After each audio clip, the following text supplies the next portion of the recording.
Even welcome to electrical department. आज के इस सेशन में आप लोगों को रिन्यूएबल सोर्स ऑफ एनर्जी यानी कि आरएसई सब्जेक्ट का मोस्ट इम्पॉर्टेंट क्वेश्चन और उनका सल्यूशन बताएंगे। आज के सेशन से आप लोगों का आरएसई का पूरा तैयारी हो जाएगा। यह सब्जेक्ट कठिन नहीं है, लेकिन एग्ज़ाम में लिखने के लिए आपके पास कंटेंट होना चाहिए, तभी आप इस एग्ज़ाम में लिखकर पास हो सकते हैं। इस सेशन के समाप्त होने पर आप लोगों को पीडीएफ नोट्स प्रोवाइड करेंगे, इसलिए सभी लोग टेलीग्राम चैनल को ज्वाइन कर लें। तो अगर 2 दिन भी आप इस सब्जेक्ट को टाइम दे देते हैं तो आपकी तैयारी पूरी हो जाएगी। तो चलिए आज के सेशन को हम स्टार्ट करते हैं। आप लोग पूरा सेशन को देखिएगा, उसके बाद आपका पूरा तैयारी हो जाएगा, आपको अलग से पढ़ना नहीं पड़ेगा और रिवीजन के लिए नोट्स भी हम प्रोवाइड कर देंगे। सबसे पहले हम देखते हैं जो आपका renewable source of energy subject है उसमें किस टाइप के क्वेश्चन एग्जाम में पूछे जाते हैं और कितने क्वेश्चन आते हैं। तो बात करें renewable source of energy subject की, तो उसमें जो है आपके सिलेबस में 5 से 6 चैप्टर हैं और लगभग सभी चैप्टर से एक ही क्वेश्चन पूछे जाते हैं। तो जो इंपॉर्टेंट क्वेश्चन है यहाँ पर आप देख सकते हैं, उसका लिस्ट हमने बना लिया है और इसको अपने टेलीग्राम चैनल पर सेंड कर देंगे। तो आप लोग वहाँ पर इंपॉर्टेंट क्वेश्चन देख लीजिएगा और सभी इंपॉर्टेंट क्वेश्चन की तैयारी आपको हम इस सेशन में करा देंगे। तो अगर पेपर की बात करें तो इसमें भी सभी पेपर की तरह ये आपका पूरा थ्योरेटिकल सब्जेक्ट है। तो इसमें क्वेश्चन 1, क्वेश्चन 2, क्वेश्चन 3 इसी प्रकार से टोटल 5 क्वेश्चन आते हैं और सभी क्वेश्चन में 3 क्वेश्चन होते हैं जिनमें से 2 करने होते हैं। तो जो आपका पहला क्वेश्चन देखिए, पहला क्वेश्चन होता है, इसमें 3 क्वेश्चन दिए होंगे और तीनों में से आपको एक सॉल्व करना होगा इसमें से। और प्रत्येक क्वेश्चन जो होता है वो 5 नंबर का होता है, तो कुल मिलाकर 17 नंबर का पास मार्किंग होता है। अगर आप 4 क्वेश्चन भी अच्छे से सॉल्व कर देते हैं तो आपको पूरा नंबर मिलने का चांस रहता है। तो यहाँ पर सबसे पहले हम चैप्टर 5 से इंपॉर्टेंट क्वेश्चन देखते हैं। जो आपका चैप्टर 5 है वो है geothermal energy and tidal energy, ये चैप्टर। और इसके बाद जो आपका दूसरा चैप्टर है वो चैप्टर, इसमें कुछ चैप्टर हैं जो कि काफ़ी ज़्यादा इंपॉर्टेंट है और उन चैप्टर से 2 क्वेश्चन लगभग तय होते हैं कि 2 क्वेश्चन एग्जाम में पूछे जाएंगे।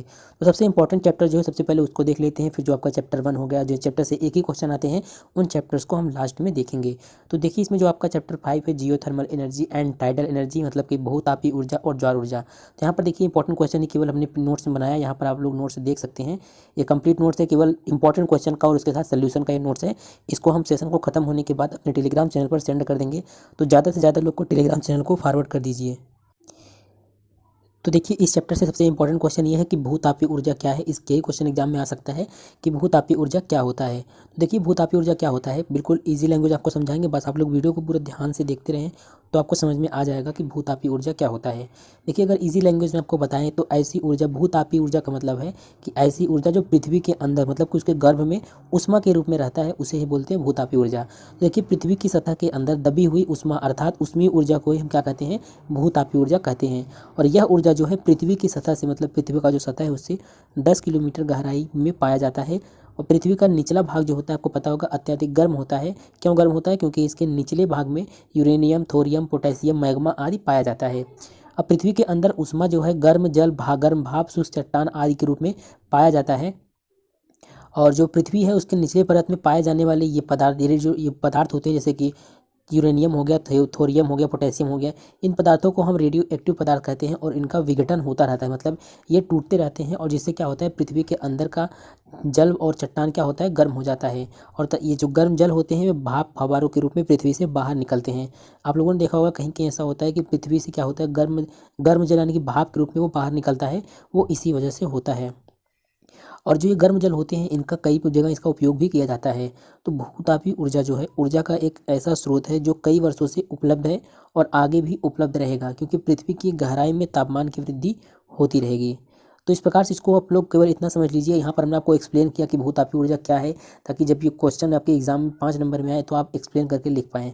बाकी शॉर्ट में तो आप यहाँ पर समझ सकते हैं कि ऐसी ऊर्जा जो पृथ्वी के अंदर गर्भ में उष्मा के रूप में समाहित रहता है उसे हम भूतापीय ऊर्जा कहते हैं।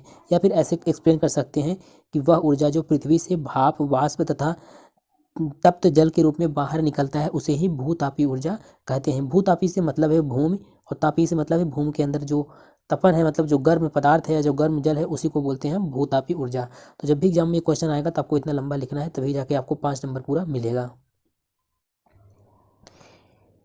इसके बाद देखिए इसी में नेक्स्ट इंपॉर्टेंट क्वेश्चन है कि भूतापीय ऊर्जा स्रोतों का वर्गीकरण कीजिए, मतलब कि जो भूतापीय ऊर्जा है, जियोथर्मल एनर्जी है, वो कहाँ कहाँ से प्राप्त होता है। तो देखिए भूतापीय ऊर्जा स्रोत का वर्गीकरण जो है वो 4 प्रकार से किया जाता है।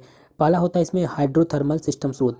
हाइड्रोथर्मल सिस्टम स्रोत का मतलब है ऊर्जा के ऐसे स्रोत जिसमें जल गर्म चट्टानों के संपर्क में आकर गर्म हो जाता है। ये स्रोत जो होते हैं सामान्यतः ऊंचे स्थान या पहाड़ी क्षेत्र में पाया जाता है। जो इस स्रोत से प्राप्त जल होता है इनका तापमान अधिक नहीं होता है। क्यों नहीं होता है? क्योंकि ये जो गर्म जल होते हैं वो चट्टान के संपर्क में आकर गर्म होते हैं, तो इनका तापमान अधिक नहीं होता है। इस स्रोत से जो ऊष्मा प्राप्त होती है वो दो रूपों में प्राप्त होती है, गर्म जल और वाष्प के रूप में। गर्म पानी जो है वो भाप बनकर पृथ्वी की सतह पर पहुंचता है। इस वाष्प का प्रयोग हम टर्बो इलेक्ट्रिक प्लांट हो गया, इन सब में करते हैं। और जो भूतापीय ऊर्जा स्रोत का दूसरा स्रोत है वो है भूदाब स्रोत, मतलब कि जियोथर्मल प्रेशर सोर्स। देखिए, भूतापीय ऊर्जा का जो भूदाब स्रोत है इसकी ये अधिक संख्या में पाए जाते हैं। इस स्रोत से प्राप्त जल व वाष्प का दाब बहुत अधिक होता है, और जब भूमि के अंदर का जो जल होता है वो तपते हुए चट्टानों के संपर्क में आता है तो भाप का निर्माण होता है, और कभी कभी ये जो भाप होता है वो चट्टानों के बीच में फंस जाता है, और उस स्थान पर इसका दाब जो होता है वो अधिक हो जाता है, और उस स्थान पर हम पाइप डालकर इस भाप को बाहर निकालते हैं, और उस भाप का प्रयोग जो है वो टरबाइन को घुमाने के लिए करते हैं। तो ये भूतापीय ऊर्जा का दूसरा स्रोत था। अब इसमें देखिए तीसरा स्रोत है शैल या चट्टान वाला स्रोत। तो पृथ्वी की गहराई में देखिए, पृथ्वी की गहराई में गर्म शुष्क चट्टान पाए जाते हैं। ये भी ऊर्जा के स्रोत होते हैं। इन चट्टानों पर जल की मात्रा जो होती है नगण्य होती है, इसलिए इन्हें शुष्क चट्टान कहते हैं, क्योंकि वहाँ पर जल की मात्रा नहीं होती है। अब यहाँ पर अधिक चट्टान होने के कारण जल यहाँ तक पहुँच नहीं पाता है। ऊर्जा के इस स्रोत का हम दोहन करने के लिए, यानी कि यूज़ करने के लिए इसको चट्टानों को तोड़ा जाता है, तोड़ने का उपाय किया जाता है ताकि उस गर्म जल तक पहुंचा जा सके। और इस प्रकार से जो जल प्राप्त होता है इसका तापमान जो होता है 150 डिग्री से 290 डिग्री सेंटीग्रेड तक होता है। इसके बाद आता है भूतापीय ऊर्जा स्रोत में अगला है आपका मैग्मा स्रोत। मैग्मा स्रोत क्या है? देखिए, पूर्ण रूप से आंशिक, मतलब कि जैसे आप कोलगेट देखते हैं ना तो वो लिक्विड होता है ना तो वो ठोस होता है, उसी प्रकार से पूर्ण रूप से आंशिक अथवा पूर्ण रूप से अथवा आंशिक रूप से पिघली चट्टान को हम क्या बोलते हैं? मैग्मा बोलते हैं। तो आज तो समझ लीजिए मैग्मा किसे कहते हैं। तो ये चट्टान जो होती है पृथ्वी सतह से 20 से 40 किलोमीटर गहराई में पाई जाती है। उष्मा के ये स्रोत जो होते हैं प्राय ज्वालामुखी क्षेत्रों के निकट पाए जाते हैं, क्योंकि वहाँ पर इनका तापमान जो होता है 650 डिग्री सेंटीग्रेड होता है। और तो इस प्रकार से यहाँ पर आपको भूतापीय ऊर्जा के स्रोत हो गए। अगर एग्जाम में ये क्वेश्चन आता है तो आपको यहाँ पर लिखना है, किस प्रकार से लिखना है मैंने आपको वहाँ पर बता दिया कि भूतापीय ऊर्जा स्रोत का वर्गीकरण कीजिए। तो आपको यहाँ पर हेडिंग याद कर लेना होगा कि पहला है इसमें हाइड्रोथर्मल सिस्टम स्रोत, और दूसरा है इसमें भूदाब स्रोत, तीसरा है शैल है चट्टान स्रोत, और चौथा है इसमें मैग्मा स्रोत। ये 4 स्रोत हैं जहाँ से हमको भूतापीय ऊर्जा प्राप्त होती है। इसके बाद देखिए इसी चैप्टर में आपका एक और इम्पोर्टेंट क्वेश्चन है। केवल इस चैप्टर में 3 इंपॉर्टेंट क्वेश्चन है जो कि एग्जाम में आ सकते हैं। तो देखिए अगला आपका जो इम्पोर्टेंट क्वेश्चन है वो है कि भूतापीय ऊर्जा से वैद्युत शक्ति प्राप्त करने की विधि को समझाइए। ये क्वेश्चन लगभग सभी चैप्टर से आ सकते हैं कि सौर ऊर्जा से विद्युत कैसे प्राप्त करेंगे, पवन ऊर्जा से विद्युत आप कैसे प्राप्त करेंगे। तो उसी प्रकार से इसमें ये क्वेश्चन बनेगा कि भूतापीय ऊर्जा से वैद्युत शक्ति प्राप्त करने की विधि को समझाइए। ये क्वेश्चन 5 नंबर का आएगा। इसमें आपको डायग्राम भी बनाना होगा। तो इसका आंसर चलिए देखते हैं, बिल्कुल इजी लैंग्वेज में आपको समझा देते हैं। देखिए जो भूतापीय ऊर्जा है उससे अगर विद्युत शक्ति हमको प्राप्त करना है तो उसके लिए भूतापीय ऊर्जा स्रोत की आवश्यकता होगी, क्योंकि आप भूतापीय ऊर्जा से वैद्युत शक्ति प्राप्त करेंगे। मतलब जियोथर्मल एनर्जी को इलेक्ट्रिक एनर्जी में कन्वर्ट करने के लिए आपको जियोथर्मल एनर्जी सोर्स की रिक्वायर्ड होगी। इसके बाद क्या होगा? देखिए वैद्युत शक्ति हमको 2 प्रकार से प्राप्त कर सकते हैं। भूतापीय ऊर्जा स्रोत से जो वाष्प हमको प्राप्त होगा उससे सीधे टरबाइन को चलाएं, अथवा जो स्रोत से प्राप्त गर्म जल हमको प्राप्त होगा उसको बॉयलर में डालकर भाप वाष्प में परिवर्तित कर सकें। इसलिए ये सिस्टम जो होते हैं वो 2 प्रकार के होते हैं। पहला जो होता है उसे बोलते हैं वाष्प प्रधान सिस्टम, और दूसरा जो होता है उसे द्रव प्रधान सिस्टम बोलते हैं। तो जब ये क्वेश्चन एग्जाम में आएगा तो आपको दोनों में से किसी एक सिस्टम का एक्सप्लेनेशन करना होगा, वर्णन करना होगा। तो यहाँ पर हम वाष्प प्रधान सिस्टम का वर्णन कर रहे हैं। ठीक है, देखिए इसमें क्या होता है, ये डायग्राम जो दिया गया है इस डायग्राम को सबसे पहले आपको समझना होगा और इसी डायग्राम को आपको एग्जाम में बनाना होगा। तो इस डायग्राम का पूरा एक एक चीज़ आपको पहले समझा देते हैं। देखिए इसमें क्या है, देखिए इसमें होता है एक कुआं होता है, उस कुएं से हम शुष्क भाप को निकालते हैं और इस भाप में कुछ अन्य कण भी आ जाते हैं। अब जब इस जो भाप है बिल्कुल पूरी तरह से शुद्ध नहीं है, इसमें कुछ अन्य कण भी आ जाते हैं। तो इन कणों को हम दूर करने के लिए वाष्प को क्या करते हैं, एक सेंट्रीफ्यूगल सेपरेटर होता है सेंट्रीफ्यूगल सेपरेटर होता है उसमें डालते हैं और इस स्टीम को इसके बाद एक टरबाइन से गुजारते हैं। यहाँ पर आप चित्र में बिल्कुल क्लियर देख पा रहे होंगे। अब जो टरबाइन के साथ जुड़ा हुआ विद्युत जनित्र है उसी से विद्युत शक्ति का उत्पादन होता है। अब यहाँ पर आप बिल्कुल देख सकते हैं कैसे किस प्रकार से मतलब कि विद्युत शक्ति प्राप्त किया जा रहा है जियोथर्मल एनर्जी का यूज़ करके। अब देखिए जो प्लांट होता है मतलब कि इसको हम प्लांट बोलेंगे जहाँ से इलेक्ट्रिक एनर्जी को हम कन्वर्ट करते हैं। इसमें क्या क्या होता है, सबसे पहले इसमें एक भाप का कुआं चाहिए होता है। इसके बाद एक सेंट्रीफ्यूगल सेपरेटर चाहिए होता है जो शुष्क भाप को शुद्ध करता है। इसके बाद इसमें स्टीम चाहिए होता है, फिर इसके बाद स्टीम टरबाइन, इसके बाद कंडेंसर जो कि मतलब कि गर्म भाप जो होता है उसको ठंडा करके पुनः भाप बनने के लिए भेजता है। इसके बाद इसमें एक पंप होता है और एक कूलिंग टावर होता है। तो यहाँ पर देखिए जो भाप होता है वो भाप के कुएं का तापमान जो 200 डिग्री सेंटीग्रेड होता है और जो अन्य कण को सेपरेट करता है तथा प्रेशर भी बनाता है। अब टरबाइन में क्या होता है, भाप का प्रसार होता है और कंडेंसर में भाप का प्रवेश होता है और पंप के माध्यम से कूलिंग टावर में जाता है और इसमें वाष्प जल बनता है। यहाँ पर हमने बिल्कुल शॉर्ट में लिख दिया, लेकिन अगर आप इसको एक्सप्लेन करके मतलब कि बड़ा लिखना चाहें तो लिख सकते हैं इंपॉर्टेंट पॉइंट की सहायता से। तो पॉइंट हमने बना दिया है कि भाप के कुएं का तापमान 200 डिग्री सेंटीग्रेड होना चाहिए और टरबाइन में क्या होता है, भाप का प्रसार होता है और कंडेंसर में क्या होता है, भाप का प्रवेश होता है और जो पंप के माध्यम से कूलिंग टावर में जाता है और इसमें वाष्प जल बनता है और जो इसकी इफिशियंसी मतलब इसकी दक्षता जो होती है वो 40% होती है। इतना लिख के आपको ये डायग्राम बना देना होगा, आपको पूरा नंबर मिल जाएगा। तो ये काफ़ी इंपॉर्टेंट क्वेश्चन है, आप लोग ध्यान से देख लीजिएगा और बाकी जब पीडीएफ भेज देंगे तो आप लोग को रिवीजन में सहायक होगा। अब देखिए इसमें आपका जो तीसरा चैप्टर है वाइंड एनर्जी, उससे एक इंपॉर्टेंट क्वेश्चन हमने लिया है कि वाइंड एनर्जी मतलब कि वायु ऊर्जा से आप क्या समझते हैं, इसका क्या महत्व है और इसके मेरिट यानी कि इसके गुण व दोष को लिखिए। तो इस प्रकार का क्वेश्चन आएगा तो आप लोगों को पता होगा कि वाइंड एनर्जी वायु ऊर्जा किसे कहते हैं, लेकिन लिखने के लिए जब कंटेंट नहीं होता है तो आप गलत लिख देते हैं। तो यहाँ पर देखिए वाइंड एनर्जी को पूरा अच्छे से समझा देते हैं कि वाइंड एनर्जी होता क्या है। देखिए जो बहती हुई वायु होती है जिसमें मतलब बहती वायु मतलब वायु ऐसी जो मतलब जिसमें गति हो, तो बहती वायु से उत्पन्न की गई जो ऊर्जा हम उत्पन्न करते हैं उसे गतिज ऊर्जा कहते हैं। आप लोगों ने पवन चक्की देखा होगा, उसको वायु की सहायता से चलाया जाता है और उस प्रकार से जो ऊर्जा हमको मिलती है उसी को बोलते हैं एक गतिज ऊर्जा। और वायु जो होता है एक नवीकरणीय ऊर्जा स्रोत है। आपने देखा होगा पवन ऊर्जा प्राप्त करने के लिए हम हवादार जगहों पर क्या लगाते हैं, वाइंड मिल को लगाते हैं और जिसके द्वारा हम वायु को गतिज ऊर्जा को यांत्रिक ऊर्जा में बदल लेते हैं और जो यांत्रिक ऊर्जा मतलब मैकेनिकल एनर्जी को कन्वर्ट करते हैं उसी को हम जनरेटर की मदद से विद्युत ऊर्जा में बदल देते हैं। इसका इंपॉर्टेंस क्या है, इसका इंपॉर्टेंस यह है कि यह एक नवीकरणीय स्रोत है और यह हमको मुफ्त में उपलब्ध होता है और सस्ता और भरोसेमंद होता है और इसकी वजह से प्रदूषण को नहीं होता है। इसकी डीमेरिट की बात करें, इसकी मतलब हानि क्या है, तो इस स्रोत को प्राप्त करने के लिए हमें उचित जगह का चयन करना होता है जो कि शहरों से दूर खुले स्थान में करना पड़ता है और जो वायु का वेग होता है अगर उसमें बदलाव आता है तो इस प्रक्रिया के लिए ये हानिकारक होता है। तो अगर वायु ऊर्जा के बारे में आता है एग्जाम में तो आपको इतना लिखना होगा। इसके बाद देखिए एक चैप्टर है आपका, तीसरा चैप्टर है बायो एनर्जी मतलब बायो एनर्जी, तो मतलब कि जैव द्रव्यमान। तो इसको हम बायो एनर्जी मतलब देखिए बायो एनर्जी चैप्टर में क्वेश्चन आ सकता है कि बायो एनर्जी से आप क्या समझते हैं। तो देखिए जो इसमें क्वेश्चन आएगा बायोमास यानी कि जैव मात्रा, तो जो जैव मात्रा यानी कि बायोमास जो होता है यह ऊर्जा का नवीकरणीय स्रोत होता है। देखिए इसका मतलब क्या होता है, बायोमास का मतलब पेड़ पौधे हो गए, जंतु के शरीर में जो स्थित पदार्थ हैं उन्हीं को हम जैव द्रव्यमान या जैव मात्रा कहते हैं। उदाहरण के लिए लकड़ी हो गया, कृषि का अपशिष्ट पदार्थ अपशिष्ट हो गया, पेड़ पौधे से बना ईंधन जो होता है इन सबके स्रोत होते हैं। अब क्वेश्चन में अगर ये आता है तो लिखना है आपको। और बायो एनर्जी के अलावा पूछेगा कि बायोमास कन्वर्जन टेक्नोलॉजी, मतलब ये क्वेश्चन कई बार एग्जाम में पूछा गया है कि बायोमास को ऊर्जा में कैसे परिवर्तन करते हैं, इसी को बोलते हैं बायोमास कन्वर्जन टेक्नोलॉजीज। तो देखिए बायोमास को ऊर्जा के अन्य रूप में बदलने के लिए हम इनका उपयोग कर सकते हैं। बायोमास से बायो ईंधन बनाने की बहुत सी तकनीकें उपलब्ध हैं। कुछ तकनीकें बहुत सरल एवं आसानी से समझी जाने वाली हैं। तो पहला इसमें आता है ताप अपघटन मतलब पायरोलाइसिस। तो ताप अपघटन क्या है, ताप अपघटन वह प्रक्रिया है जिसमें बायोमास को हम वायु की अनुपस्थिति में जलाते हैं और इस प्रक्रिया में हमको H2 CO2 N2 आदि गैसें उत्पादित होती हैं। और दूसरा इसका मेथड होता है बायोमास को कन्वर्जन करने का डायरेक्ट कंब्यूशन। डायरेक्ट कंब्यूशन मतलब कि प्रत्यक्ष दहन।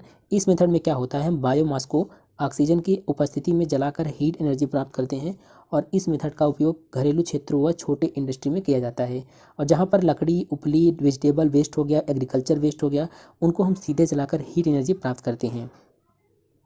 इसके बाद देखिए इसी में नेक्स्ट है आपका थर्मोकेमिकल कन्वर्जन। थर्मोकेमिकल कन्वर्जन का मतलब इस कन्वर्जन में क्या करते हैं हम, जो बायोमास है उसको हम अधिक उपयोगी रूप में परिवर्तित कर देते हैं, जैसे गैस हो गया, लिक्विड फ्यूल हो गया, अन्य उपयोगी प्रोडक्ट जो होते हैं इस कन्वर्जन से प्राप्त होते हैं। इसके अंतर्गत दो प्रक्रिया की जाती है।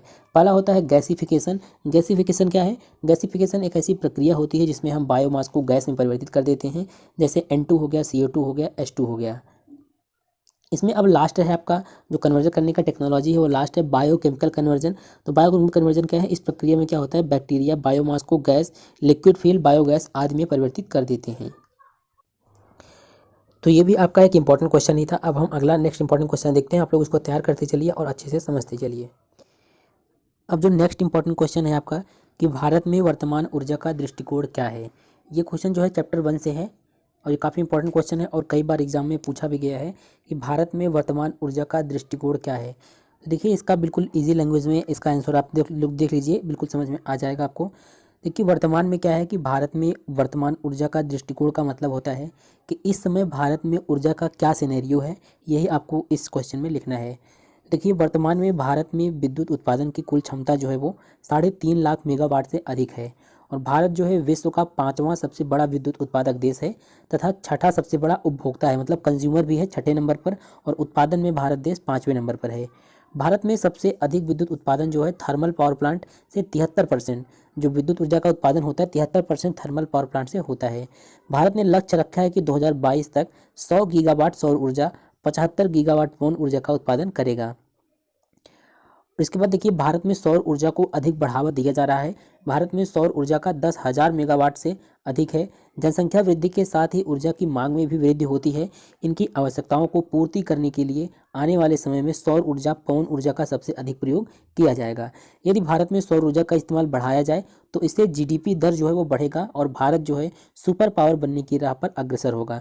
तो ये था भारत में वर्तमान ऊर्जा का दृष्टिकोण क्या है और यहाँ पर हमने एक डायग्राम बनाया है। इस डायग्राम की सहायता से आप लोग और एक्सप्लेन कर सकते हैं। तो यहाँ पर इस डायग्राम में देख सकते हैं ये भारत में पूरा क्या सिनेरियो है। यहाँ पर दर्शाया गया है कि 63% ऊर्जा का उत्पादन थर्मल से होता है, 23% रिन्यूएबल है, 2% न्यूक्लियर है और 23% जो है हाइड्रो है। इसी प्रकार से दूसरे चित्र में देख सकते हैं आप लोग, यहाँ पर 63% वाइंड एनर्जी से, 10% स्मॉल हाइड्रो से, 16% सोलर से और 11% बायोमास से ऊर्जा का उत्पादन किया जाता है। तो ये डायग्राम आप बना देंगे एग्जाम में और थोड़ा सा इसके बारे में लिख देंगे, आपको पूरा नंबर मिल जाएगा।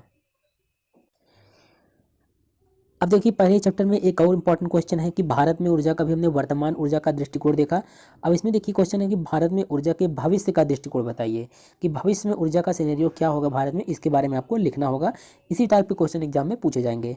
तो देखिए भारत जो है एक ऐसा देश है जो विकट ऊर्जा की कमी का सामना कर रहा है। भारत को नॉन कन्वेंशनल एनर्जी मतलब कि वैकल्पिक ऊर्जा स्रोत पर अधिक बल देना चाहिए। नॉन कन्वेंशनल एनर्जी जो है, नॉन कन्वेंशनल एनर्जी की भविष्य में क्या स्थिति होगी, फ्यूचर प्रोस्पेक्टस कहलाता है। और देखिए सोलर एनर्जी का फ्यूचर प्रोस्पेक्टस क्या है, भविष्य में इकोनॉमिक होगा। Future prospect of wind energy, turbine का निर्यात। इसके बाद यहाँ पर आप देख सकते हैं सबको यहाँ पर हमने इंपॉर्टेंट पॉइंट करके लिखा है। इन सभी को आप लोग एक्सप्लेन करके लिख सकते हैं। देखिए ओटेक एनर्जी का क्या होगा, फ्यूचर प्रोस्पेक्ट टेम्परेचर डिफरेंस से उत्पन्न होता है। और जो फ्यूचर प्रोस्पेक्ट रिवर एनर्जी का स्मॉल हाइड्रो प्लांट लगाकर ऊर्जा का उत्पादन कर सकते हैं। तो इस प्रकार से आपको इसको डिटेल में लिखना है, यहाँ पर हमने पॉइंट करके लिख लिया है ताकि आप लोग एक्सप्लेन करके लिख सकें। इसके बाद देखिए इसी में एक और इम्पॉर्टेंट क्वेश्चन है, क्वेश्चन नंबर 3 करके कि भारत में सेक्टर वाइज एनर्जी कंजप्शन क्या है, मतलब कि किस सेक्टर में कितना एनर्जी कंज्यूम किया जा रहा है, इसको आपको लिखना है। देखिए भारत में क्या है, अलग अलग सेक्टर जैसे इंडस्ट्री हो गया, डोमेस्टिक हो गया, एग्रीकल्चर हो गया आदि जो है अलग अलग प्रतिशत में ऊर्जा की खपत करते हैं। अगर घरेलू की बात करें मतलब घरों में, तो जो डोमेस्टिक कंज्यूमशन है भारत में 70% ऊर्जा की खपत करता है। डोमेस्टिक में आपका कमर्शियल और नॉन कमर्शियल दोनों आ जाता है। और इंडस्ट्रियल कंज्यूमशन की बात करें, जो इंडस्ट्री वगैरह है वो 49% ऊर्जा की खपत करते हैं। और जो ट्रांसपोर्ट कंज्यूमशन की बात करें वो 22% ऊर्जा की खपत करते हैं। जो मतलब घर शहर में भारत देश में जो यातायात के साधन है वो 22% ऊर्जा की खपत करते हैं। और जो एग्रीकल्चर कंज्यूमशन है वो 5% है और अदर में जो है वो 14% है। तो आपको ये याद रखना है। और इसके बाद यहाँ पर जैसे हेडिंग डाला है कि घरेलू कंज्यूमशन मतलब कितना खपत होता है, घरेलू खपत करके हेडिंग डालेंगे। उसके बाद डिटेल में लिख देंगे कि घरों में मतलब किस किस जगह ऊर्जा की खपत होता है। इसके बाद इंडस्ट्री में 3-4 इंडस्ट्री के नाम लिखेंगे, वहाँ पर ऊर्जा का खपत कितना होता है, इस प्रकार से आपको लिखना है। और यहाँ पर जो आपको डायग्राम यहाँ पर देख रहे हैं, इस डायग्राम को बिल्कुल आपको बना देना है। डायग्राम से क्या होता है, बिल्कुल ईजिली क्लियर हो जाता है कि आप समझाना क्या चाहते हैं। यहाँ पर देख सकते हैं 49% जो है इंडस्ट्री का है, 22% ट्रांसपोर्ट का है, डोमेस्टिक का 10% है और तो डोमेस्टिक का जो है 10% है, अदर में 14% है और एग्रीकल्चर में 5% है। अब यहाँ पर एक और इम्पोर्टेंट क्वेश्चन देख लेते हैं। इस चैप्टर में केवल एक ही क्वेश्चन बनता है, इसको आप लोग तैयार करके जाइएगा, क्योंकि पिछली बार भी ये क्वेश्चन एग्जाम में पूछा गया था कि एमएचडी मतलब कि एमएचडी से विद्युत उत्पादन किस प्रकार से करते हैं। एमएचडी की फुल फॉर्म की बात करें तो इसका फुल फॉर्म होता है मैग्नेटो हाइड्रोडायनेमिक। तो मैग्नेटो हाइड्रोडायनेमिक पावर जनरेटर से आप क्या समझते हैं, या इससे किस प्रकार विद्युत का उत्पादन किया जाता है। देखिए, जो एमएचडी होता क्या है, एमएचडी जो होता है वो विद्युत उत्पादन का एक मॉडर्न यानी कि आधुनिक सिस्टम है। इसमें एनर्जी की डायरेक्ट कन्वर्ट किया जाता है, एनर्जी को क्या करते हैं इसमें डायरेक्ट कन्वर्ट करते हैं, और यह जो होता है हीट एनर्जी को सीधे इलेक्ट्रिकल एनर्जी में कन्वर्ट कर देता है। इस कन्वर्जन सिस्टम में किसी भी इंटरमीडिएट की आवश्यकता नहीं होती है, मतलब डायरेक्ट इसमें हीट एनर्जी को इलेक्ट्रिकल एनर्जी में कन्वर्ट करते हैं, इसमें किसी भी इंटरमीडिएट की आवश्यकता नहीं होती है। और जो इसमें मैकेनिकल कन्वर्टर की आवश्यकता नहीं होती है, यहाँ पर इंटरमीडिएट की मतलब यहाँ पर है कि मैकेनिकल कन्वर्टर की आवश्यकता नहीं होती है। इससे क्या होती है, इसकी जो एफिशिएंसी होती है वो बढ़ जाती है। और एमएचडी जनरेटर का कॉन्सेप्ट जो है सर्वप्रथम फैराडे ने 1932 में दिया था। अब इसके प्रिंसिपल की बात करें तो यहाँ पर आप लोग डायग्राम ये बना लीजिएगा। एमएचडी जनरेटर का डायग्राम बिल्कुल सिंपल है। अब देखिए, जो डायग्राम में और डायग्राम को एक एक करके आपको समझा देते हैं। अब यहाँ पर जो आपको हम डायग्राम दिखा रहे हैं उसमें क्या है, एमएचडी की कंस्ट्रक्शन को, संरचना को दिखाया गया है। इसमें क्या क्या है, सबसे पहले एमएचडी डक्ट है, तो इसे एमएचडी डक्ट मतलब वाहिका, इसे एमएचडी वाहिका या चैनल भी कहते हैं। तो इसमें जो एमएचडी डक्ट बोलते हैं इसको एमएचडी वाहिका या चैनल भी आप लोग कह सकते हैं। यह क्या होता है, अपने अंदर से गुजरने वाली प्लाज्मा को क्या करता है, प्रसारित या विस्तारित करता है, इसीलिए हम प्रसारित या विस्तारित वाहिका भी कहते हैं।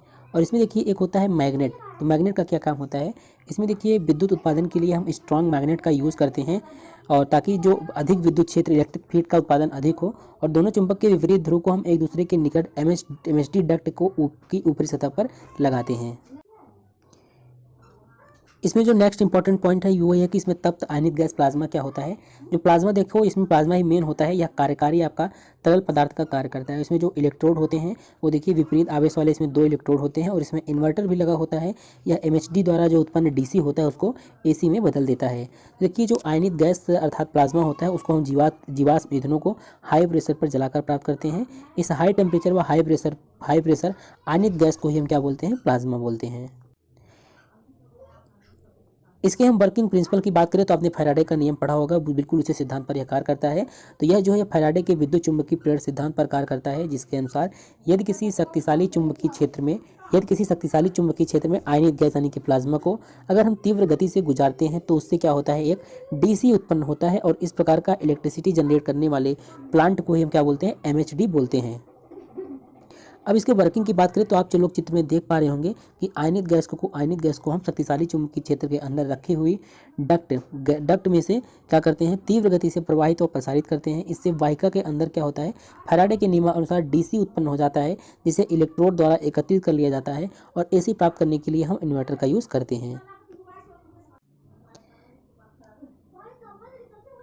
यहाँ पर आप लोग देख सकते हैं इसमें क्या है, यहाँ पर इस डायग्राम को बना दीजिएगा। यहाँ से हम क्या करते हैं, प्लाज्मा को प्रवाहित करते हैं, और जिससे क्या होता है, डीसी उत्पन्न हो जाता है विद्युत जो फैराडे के नियमानुसार, उसको हम इन्वर्टर के द्वारा एसी में प्राप्त कर लेते हैं। अगर हम एमएचडी की बात करें तो ये 2 सिस्टम में हो सकता है, एक ओपन साइकिल सिस्टम, एक क्लोज साइकिल सिस्टम। तो जो आप यहाँ पर आपका ओपन सिस्टम होता है उसमें हम जो कार्यात्मक द्रव होता है उसको हम वैद्युत ऊर्जा उत्पन्न करने के बाद वातावरण में छोड़ देते हैं, और जो क्लोज सिस्टम होता है उसमें हम कार्यात्मक द्रव को बार बार यूज़ करते हैं। अब इसके हम एडवांटेज की बात करें तो एमएचडी का एडवांटेज क्या है, तो इसमें क्या होता है, गैस की जो आंतरिक ऊर्जा है इलेक्ट्रिसिटी में बदलती है, और एमएचडी में क्या होता है, थर्मल एनर्जी तथा काइनेटिक मतलब गतिज ऊर्जा जो है उसको डायरेक्ट डीसी में बदलते हैं।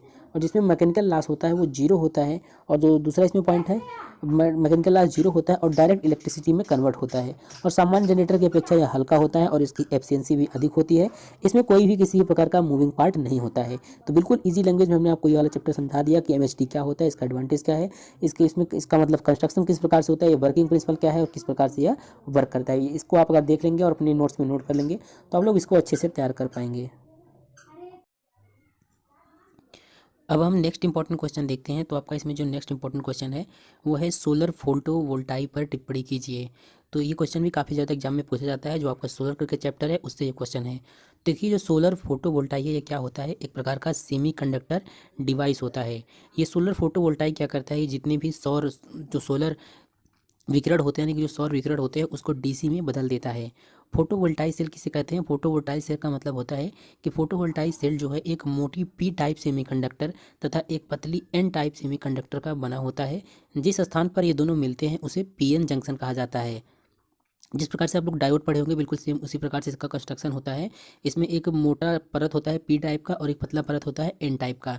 तो इस प्रकार से दोनों जहाँ पर मिलते हैं, यानी कि पी और एन जहाँ पर मिलते हैं उसे हम पीएन जंक्शन बोलते हैं।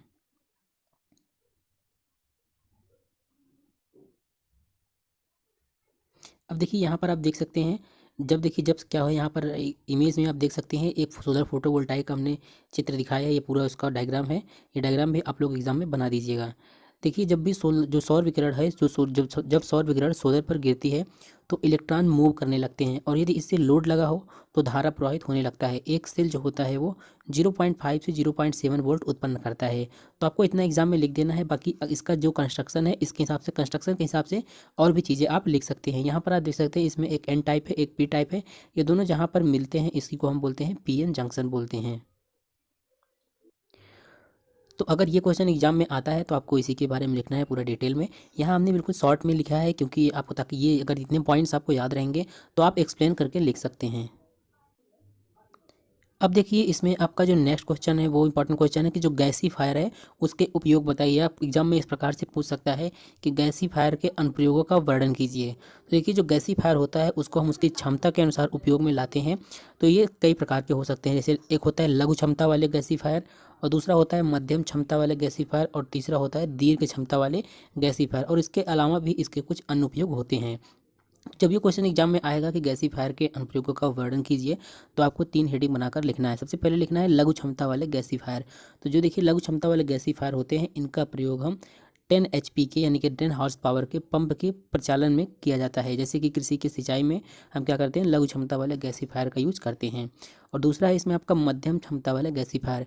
इसका उपयोग जो होता है हम चावल मिल में, कार्यशाला में, ग्रामीण उद्योग में, जैसे लेथ हो गया, ड्रिल मशीन हो गया, इन सभी को ऑपरेट करने के लिए हम मध्यम क्षमता वाले गैसीफायर का यूज़ करते हैं।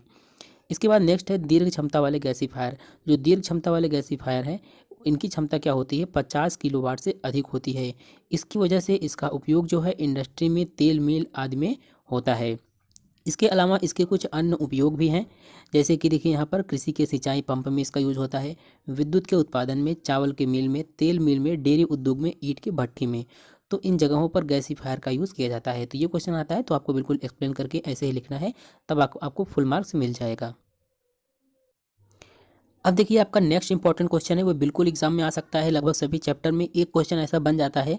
जैसे बायोमास करके चैप्टर है तो उसमें ये क्वेश्चन बनेगा कि गैसीफायर का यूज़ करके आप विद्युत का उत्पादन कैसे करेंगे। ठीक है, तो ये क्वेश्चन, जैसे अगर उस वाइंड एनर्जी वाला चैप्टर है तो उसमें ये क्वेश्चन बन सकता है कि वायु ऊर्जा को हम विद्युत ऊर्जा में कैसे बदलेंगे। क्योंकि इन ऊर्जाओं का यूज़ हम क्या करते हैं, इलेक्ट्रिक में कन्वर्ट करते हैं। उसके बाद इलेक्ट्रिक से कई सारे मशीन्स होते हैं उसको हम चलाकर अपना कार्य कर सकते हैं। तो यहाँ पर एग्जाम में ये क्वेश्चन पूछा जा सकता है कि गैसीफायर के प्रयोग से विद्युत का उत्पादन कैसे करते हैं, या फिर power generation system using gasifier. इस प्रकार के क्वेश्चन एग्जाम में आ सकता है। तो सबसे पहले आपको गैसीफायर क्या होता है इसके बारे में एक्सप्लेन करना होगा। उसके बाद किस प्रकार से हम गैसीफायर से पावर को जनरेट करते हैं उसके बारे में लिखना होगा। तो देखिए गैसीफायर बेसिकली होता क्या है। गैसीफायर एक ऐसा उपकरण होता है जिसके अंदर हम बायोमास को क्या करते हैं, भौतिक तथा रासायनिक प्रक्रम द्वारा गैसों का उत्पादन करते हैं। अब गैसीफायर में हम गैस का उत्पादन कैसे करते हैं, किस चीज़ का गैस बनता है उसमें। तो जो गैसीफायर होता है उसमें लकड़ी हो गया, अवशेष या जो भी बायोमास होते हैं उसको प्रोड्यूस गैस में बदल दिया जाता है। कार्बन मोनोऑक्साइड तथा हाइड्रोजन का मिश्रण जो है उसको हम प्रोड्यूसर गैस कहा जाता है। अभी क्वेश्चन देखिए यहाँ पर इस प्रकार भी बन सकता है, क्योंकि हर बार यही क्वेश्चन आता है, थोड़ा सा क्वेश्चन चेंज हो जाएगा कि प्रोड्यूसर गैस से पावर का जनरेशन कैसे करते हैं, ये क्वेश्चन भी आ सकता है। तो जो प्रोड्यूसर गैस होता है आपका उसमें 60% नाइट्रोजन होता है, 30% कार्बन मोनोऑक्साइड होता है, और उसमें मीथेन गैस का मिश्रण होता है। तो अगर गैसीफायर को हमको डेफिनेशन में याद रखना हो तो आप ये याद रखेंगे कि वह रासायनिक उपकरण जो बायोमास को क्या करता है, ईंधन गैस यानी कि CO+2 में बदल देता है, उसी को हम बोलते हैं गैसीफायर। तो गैसीफायर के बारे में एक्सप्लेन करने के बाद आपको ये डायग्राम बना देना है। ये डायग्राम ये दर्शाता है कि किस प्रकार से हम गैसीफायर का यूज़ करके प्रोड्यूसर गैस जनरेट करते हैं। तो यहाँ पर देख सकते हैं, यहाँ पर कुछ गैसीफायर एजेंट हैं और यहाँ से स्टीम दिया जाता है, और यहाँ पर कुछ सॉलिड फ्यूल हैं। यही सॉलिड फ्यूल क्या करते हैं, प्रोड्यूसर गैस उत्पन्न करते हैं। तो ये डायग्राम आपको बना देना है बिल्कुल अच्छे से। तो आपके मार्क जो कभी कभी होते हैं 5 नंबर के क्वेश्चन होते हैं, 1 मार्क आपके कट जाते हैं डायग्राम की वजह से, तो वो मार्क आपके कटेंगे नहीं और आपको पूरा मार्क मिलेगा। और आप लोगों को पता है कि जैसे फाइनल ईयर में अगर बैक लग जाता है तो मार्कशीट पर शो करता है, तो आप लोग बिल्कुल अच्छे से तैयारी करें ताकि फाइनल में आपका अच्छा परसेंटेज और अच्छा मार्क्स आए। इसके बाद देखिए जो बायोमास का गैसीकरण प्रक्रिया है वो गैसीफायर में कराया जाता है। गैसीकरण प्रक्रिया में क्या होता है, बायोमास को हम क्या करते हैं, ईंधन गैस में बदलते हैं, और जो ये गैस होता है इसका प्रयोग हम कृषि उत्पादन में बिजली में किया जाता है। अब इसके हम संरचना को डिटेल में देखेंगे कि किस प्रकार से गैसीकरण यानी कि गैसीफायर द्वारा बिजली के उत्पादन को किया जाता है। तो यहाँ पर आप लोग डायग्राम देख सकते हैं, ये काफ़ी इंपॉर्टेंट डायग्राम है कि गैसीफायर से विद्युत का उत्पादन कैसे करते हैं। तो यहाँ पर देख सकते हैं, यहाँ पर कुछ जैसे वुड है या कंबेशन है, गैस है, यहाँ से स्टीम है और ये टरबाइन है, और यहाँ से हमको विद्युत प्राप्त होता है। तो कंस्ट्रक्शन बिल्कुल देख सकते हैं आप किस प्रकार से बना है, इसको हम समझा देते हैं एक बार। देखिए ध्यान से समझिए, इसमें क्या होता है, एक चैम्बर होता है, उस चैम्बर में बायोमास को डाला जाता है और उसी चैम्बर में गैसीकरण प्रक्रिया होती है। अब गैसीकरण प्रक्रिया में हमने क्या बताया था कि विभिन्न प्रकार के गैस प्राप्त होती हैं। तो गैसीकरण प्रक्रिया के बाद क्या होता है, कई प्रकार की गैस प्राप्त होती है। गैसीफायर में क्या होता है, सबसे मुख्य होता है प्रोड्यूसर गैस। प्रोड्यूसर गैस क्या होता है, यह एक ज्वलनशील गैस होता है और इस गैस को क्या करते हैं, हम ठंडा करते हैं। इसके बाद इसकी सहायता से बॉयलर के पानी को गर्म करते हैं जिससे स्टीम उत्पन्न होता है। अब इस स्टीम पर क्या करते हैं, टरबाइन पर जो स्टीम होता है उसको हम पर टरबाइन पर गिराते हैं जिससे जनरेटर जुड़ा होता है, यानी कि जो आपका टरबाइन है वो जनरेटर से जुड़ा होता है। जब टरबाइन पर गिराते हैं तो टरबाइन चलने लगता है, इससे जनरेटर से जुड़ा होता है क्योंकि, तो इससे विद्युत की प्राप्ति हो जाती है। जो एक गैसीफायर होता है उसकी क्षमता जो होती है 3 किलोवाट से 500 किलोवाट हो सकता है। इसका प्रयोग हम ग्रामीण क्षेत्रों में विद्युतीकरण के लिए किया जाता है। गैसीफायर का मतलब यही होता है, आप बिल्कुल शॉर्ट में समझ लीजिए कि बायोमास को सुखाते हैं प्लस उसका अपघटन, उसका अपचयन, उसके बाद उसका ऑक्सीडेशन के बाद हमको गैसीफायर, उसी को गैसीफायर बोला जाता है। और गैसीफायर की प्रक्रिया में मुख्यतः प्रोड्यूसर गैस प्राप्त होता है।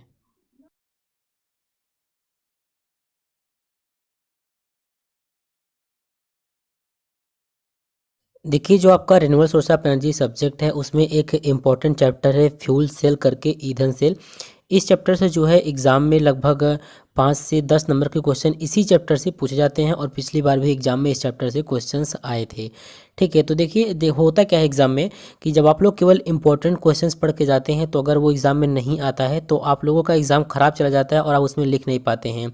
लेकिन अगर आप लोग पूरा जो रिन्यूएबल सोर्स ऑफ एनर्जी जो सब्जेक्ट है उसमें बहुत ज़्यादा चैप्टर नहीं है, 5 से 6 चैप्टर हैं, अगर आप पूरा पढ़ेंगे तो बहुत ज़्यादा टॉपिक भी नहीं है और सभी कुछ पढ़ के जाएंगे तो एग्जाम में कोई भी क्वेश्चन आएगा आप अच्छे से कर पाएंगे। तो यहाँ पर आपको हम जो आपका चैप्टर 1 है वहाँ से लेके पूरा लास्ट चैप्टर तक सभी चैप्टर को कवर करेंगे। बस आप लोगों को ज़रूरत है ध्यान से वीडियो को देखने का, और जो भी यहाँ पर इंपॉर्टेंट क्वेश्चन हम बताते चले उसको अपने कॉपी में नोट करते चलिए और ध्यान से देखेंगे। तो अगर आप ध्यान से देखे रहेंगे तो अगर नहीं भी याद किए होंगे तो इतने अच्छे से आपको समझा देंगे तो एग्ज़ाम में अगर आएगा तो आप लिख पाएंगे।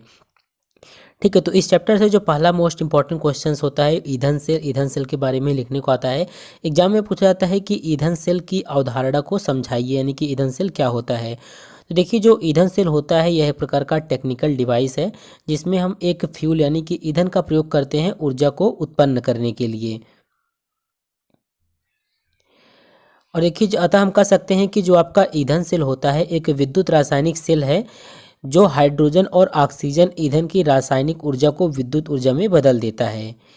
अब इसकी डेफिनेशन हम कुछ इस प्रकार से दे सकते हैं कि ईंधन सेल जो होता है वह रासायनिक युक्ति है जो ईंधन को बिना दहन किए, बिना कंबशन किए उसकी रासायनिक ऊर्जा को हम विद्युत ऊर्जा में बदल देते हैं। तो यहाँ पर देखिए जो भी नोट्स हमारे नोट्स हैं यहाँ पर हमारे पास है उसका बिल्कुल लैंग्वेज जो है बीजी बिल्कुल ईजी है, आप एक बार पढ़ेंगे तो आपको याद हो जाएगा। इस प्रकार से हमने कई जगह से मतलब कि कंटेंट को कलेक्ट करके इस प्रकार के नोट्स तैयार किए हैं। इसके बाद देखिए ईंधन का सेल जो होता है उसकी कॉन्सेप्ट क्या है, ईंधन के रूप में हम क्या प्रयोग करते हैं। ईंधन के रूप में हम H2 हो गया, CH4 CH3OH प्रयोग कर सकते हैं, या फिर इस सेल में हम ईंधन के रूप में हाइड्रोजन, ऑक्सीजन, प्रोपेन, मीथेन आदि गैस का प्रयोग करते हैं। जो एक ईंधन सेल होता है उसके मेन 2 भाग होते हैं, पहला भाग होता है आपका ईंधन होता है और दूसरा होता है ऑक्सीकारक। इसमें जो आपका सबसे अच्छा ईंधन सेल माना जाता है वो हाइड्रोजन को माना जाता है, क्योंकि इसकी दक्षता जो होती है वो 70% होती है। तो जो ईंधन सेल होता है वो हाइड्रोजन को, सबसे अच्छा ईंधन सेल जो होता है हाइड्रोजन को ही माना जाता है। इसका इफिशियंसी जो होती है 70% होती है। ईंधन सेल जो होता है इसमें लगातार ईंधन प्रवाहित करना होता है। अगर हमें लगातार इलेक्ट्रिसिटी की ज़रूरत हो तो हम लगातार इसमें ईंधन प्रवाहित करेंगे। जो पहला फ्यूल सेल है यानी कि जो पहला ईंधन सेल है उसका आविष्कार सन 1938 में विलियम ग्रोव के द्वारा किया गया था।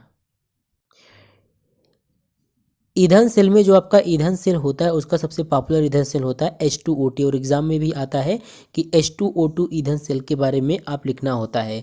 तो अगर बात करें ईंधन सेल का वर्गीकरण, तो ऐसे एग्जाम में पूछ लेगा कि ईंधन सेल का अवधारणा क्या है एवं इसका वर्गीकरण कीजिए। तो ईंधन सेल का वर्गीकरण की बात करें तो विभिन्न घटकों के आधार पर जो आपका ईंधन सेल होता है उसका वर्गीकरण किया जाता है। पहली बात आती है इसमें तापक्रम के आधार पर। तापक्रम के आधार पर जो होता है ईंधन सेल, देखिए कितने प्रकार के होते हैं, 4 प्रकार के होते हैं। पहला होता है निम्न ताप ईंधन सेल, दूसरा होता है मध्यम ताप ईंधन सेल, तीसरा होता है उच्च ताप ईंधन सेल और चौथा होता है अति उच्च ताप ईंधन सेल। तो बिल्कुल इजी है, बस आपको ये मेन हेडिंग आपका ये है, आपको इसको तैयार करना है कि तापक्रम के आधार पर इसको हम डिवाइड करते हैं। तो पहला होता है निम्न, दूसरा मध्यम, तीसरा उच्च और चौथा जो होता है आपका अति उच्च होता है। अब बात करते हैं इसके ईंधन के आधार पर। तो जो ईंधन के आधार पर आपका ईंधन सेल होता है वो हाइड्रोजन ऑक्सीजन ईंधन सेल होता है, ये सबसे पॉपुलर है जिसको H2O2 ईंधन सेल बोलते हैं। और दूसरा है आपका हाइड्रोकार्बन ऑक्सीजन ईंधन सेल, और तीसरा होता है मिथेनॉल ऑक्सीजन ईंधन सेल, चौथा होता है लिथियम क्लोरीन ईंधन सेल, पांचवा होता है कार्बन मोनोऑक्साइड ईंधन सेल, और सबसे पॉपुलर जो है वो आपका इसमें से H2O2 ईंधन सेल है, जो कि हर बार एग्जाम में पूछा जाता है।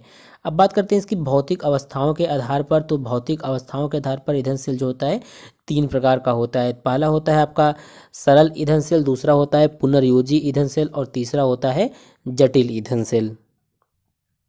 इसके बाद देखिए इसमें एक इंपॉर्टेंट क्वेश्चन यहाँ पर हमने नोट कर लिया है। जब मैंने ये नोट्स बनाया था तो यहाँ पर देखिए नोट कर लिया है कि ये इंपॉर्टेंट है, तो इसको आपको जब एग्जाम के टाइम एक दिन पहले आपको ये सब रिवीजन कर लेना है। तो इसमें देखिए इंपॉर्टेंट क्वेश्चन ये है कि किसी एक ईंधन सेल के प्रचालन के सिद्धांत को समझाइए। तो यहाँ पर हमने भी देखा कि ईंधन सेल कितने प्रकार के होते हैं, तो उनमें से किसी एक का इसमें आपको ऑपरेशनल जो इसका प्रिंसिपल है उसको आपको समझाना है। तो देखिए अभी तक ईंधन सेलों में सबसे अधिक सफलता H2O2 ईंधन सेल में प्राप्त हुआ है।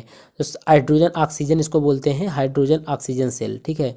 तो इस देखिए हाइड्रोजन ऑक्सीजन सेल की संरचना की बात करें तो इस सेल में क्या होता है, कार्बन या टाइटेनियम की 2 छड़ प्रयोग में लाया जाता है। तो आपको यहाँ पर अभी चित्र दिखाएंगे, तो आप इन चित्र को देखकर बिल्कुल एक्सप्लेन कर सकते हैं, ठीक है। जो ये छड़ होते हैं इन छड़ों में क्या होता है, छिद्र पाया जाता है और इन्हें ही क्या कहते हैं, हम इलेक्ट्रोड कहते हैं। अब इन इलेक्ट्रोड के मध्य में हम क्या करते हैं, प्लेटिनम का चूर्ण भर देते हैं, और ये जो प्लेटिनम का चूर्ण होता है वह इलेक्ट्रोड पर क्या करता है, होने वाली अवक्रिया के लिए कैटालिस्ट यानी उत्प्रेरक का कार्य करता है। अब साथ ही जो दोनों इलेक्ट्रोड हैं, इन दोनों इलेक्ट्रोडों के मध्य हम क्या करते हैं, क्षारीय अथवा अम्लीय जल भर देते हैं। इसके बाद क्या होता है, यह जो होता है ये क्या करता है, यह विद्युत अपघट्ट की तरह कार्य करता है और सेल में हाइड्रोजन तथा ऑक्सीजन गैस को उच्च दाब पर क्या करते हैं, छिद्रयुक्त इलेक्ट्रोडों के द्वारा क्या करते हैं, विद्युत अपघट्ट में इसको प्रवाहित करते हैं। तो यहाँ पर आप देख सकते हैं, इसमें एक बार समझा देते हैं आपको। यहाँ पर आप देख सकते हैं एक कैथोड है एक एनोड है, और इसके बीच में हम क्या करते हैं, एक क्या करते हैं, ये जो आपका अब विद्युत अपघट्ट होता है, इसके बीच में विद्युत अपघट्ट होता है, और ये जो प्लेटिनम है इसमें ये क्या करता है, उत्प्रेरक का कार्य करता है। इसके बाद देखिए इसमें इस चित्र से हम समझ सकते हैं कि इलेक्ट्रोड पर प्लेटिनम के चूर्ण के बजाय प्लेटिनम के तार को लपेटा गया है। ऐसा भी हो सकता है क्योंकि प्लेटिनम ही है और उत्प्रेरक का कार्य करता है। इतना समझ में आ गया आपको। अब इसके वर्किंग की बात करें तो क्या इसमें देखिए होता क्या है, एक तरफ से शुद्ध H2 और दूसरे ओर से O2 प्रवाहित करते हैं, और इस सेल में क्या होता है, निम्न अभिक्रिया होती है, और ये रिएक्शन आपको एग्जाम में लिख देना है। अब रिएक्शन के बाद जो रिजल्ट आता है उसमें देखिए क्या होता है, उसमें हम कैथोड और एनोड की अपक्रिया में देख सकते हैं कि एनोड पर क्या होता है, इलेक्ट्रॉन का उत्सर्जन होता है और कैथोड द्वारा ग्रहण कर लिया जाता है। यानी कि सेल में रेडॉक्स अपक्रिया होता है, जिसके कारण सेल में विद्युत धारा उत्पन्न हो जाता है। ठीक है। इसके बाद एक क्वेश्चन इसमें आपका बनता है कि ईंधन सेल के अनुप्रयोगों का वर्णन कीजिए। तो ईंधन सेल का अनुप्रयोग का वर्णन में कहाँ कहाँ इसका यूज़ किया जाता है, तो इसका यूज़ करते हैं हम अपोलो अंतरिक्ष कार्यक्रम में, वायुयान हो गया वहाँ पर, घरों दुकानों लघु उद्योगों चिकित्सालयों में, इंजनों में विद्युत उत्पादन के लिए इसका यूज़ करते हैं हम। और इसका यूज़ करते हैं सैनिक अभियान के लिए, अंतर्दहन इंजन में और विभिन्न कार्यों में इसका यूज़ करते हैं। इसमें एक देखिए आरएसए में एक न्यूमेरिकल टाइप का है थोड़ा सा, कि ईंधन सेल की रूपांतरण दक्षता ज्ञात कीजिए। तो इसकी रूपांतरण दक्षता क्या होती है वो यह पहले समझ लेते हैं, फिर इसके बाद इसकी दक्षता के लिए जो फार्मूला निकल कर आएगा वही होता है इसका रूपांतरण दक्षता। तो हम जानते हैं ईंधन सेल जो होता है उसकी दक्षता कम होती है। ईंधन सेल की दक्षता ईंधन सेल द्वारा मुक्त ऊष्मीय ऊर्जा तथा अपक्रिया की कुल ऊष्मीय ऊर्जा पर निर्भर करता है। और मुक्त ऊष्मीय ऊर्जा और निर्गत ऊर्जा और फिर अपक्रिया की कुल ऊष्मीय ऊर्जा को हम निवेश ऊर्जा बोलेंगे। तो दक्षता इसकी हो जाएगी निर्गत ऊर्जा अपान निवेश ऊर्जा इंटू 100। ठीक है, अगर H2O2 ईंधन सेल की बात करें तो उसमें इसकी रेंज जो होती है वो 50 से 60% इसका रेंज होता है। अब देखिए इसी में एक इम्पॉर्टेंट क्वेश्चन है आपका कि ईंधन सेल जो होता है उसके रूप ईएमएफ से आप क्या समझते हैं, यानी ठीक है। तो इसका डेफिनेशन पहले देंगे कि एक यूनिट ईंधन सेल के विद्युत वाहक बल की गणना उस सेल में होने वाले अपक्रिया के पश्चात मुक्त ऊर्जा से कर सकते हैं। और यहाँ पर कुछ न्यूमेरिकल्स हैं उसको आप लोग देख लीजिएगा, पीडीएफ हम टेलीग्राम पर सेंड कर देंगे। ठीक है, अब नेक्स्ट क्वेश्चन है आपका ईंधन सेल की विशेषताओं का उल्लेख कीजिए। तो देखिए एक जो ईंधन सेल होता है आपका उसमें कोई मूविंग पार्ट नहीं होता, ये इसकी विशेषता है, इसलिए यह ऊर्जा उत्पादन की शांत युक्ति है। नेक्स्ट इसकी विशेषता है कि इसमें बिना किसी बाधा के विद्युत ऊर्जा सतत उत्पादन हो सकता है, मतलब कंटिन्यू इसमें विद्युत का उत्पादन कर सकते हैं। अगली इसकी क्या विशेषता है कि जो सेल होता है ईंधन सेल, इसमें होने वाली रासायनिक क्रिया से उत्पन्न ऊष्मा का अधिकांश भाग जो होता है वो विद्युत ऊर्जा में परिवर्तित हो जाता है। नेक्स्ट इसकी विशेषता है कि ईंधन सेल से वातावरण जो होता है वो दूषित नहीं होता है। और इसमें नेक्स्ट है कि इसे कम स्थान में स्थापित कर सकते हैं। इसके बाद देखिए इसमें इसकी विशेषता क्या है कि ईंधन सेल जो होता है यानी कि H2 जो होता है इसका विशाल भंडार है। ईंधन के चयन में तो सुगमता होती है और यह स्वभाव से ही सादा व सुरक्षित होता है। इसकी मेंटेनेंस आसान व कम कीमत में हो जाता है। ईंधन सेल की वैरायटी भी कई उपलब्ध होती है और ईंधन सेल जो होता है वो गंध रहित होता है। अब इसकी डीमेरिट की बात करें यानी कि हानि की बात करें, इसकी क्या हानि है, तो इससे जो विद्युत का उत्पादन होता है उसकी वोल्टता 0.7 वोल्ट होती है।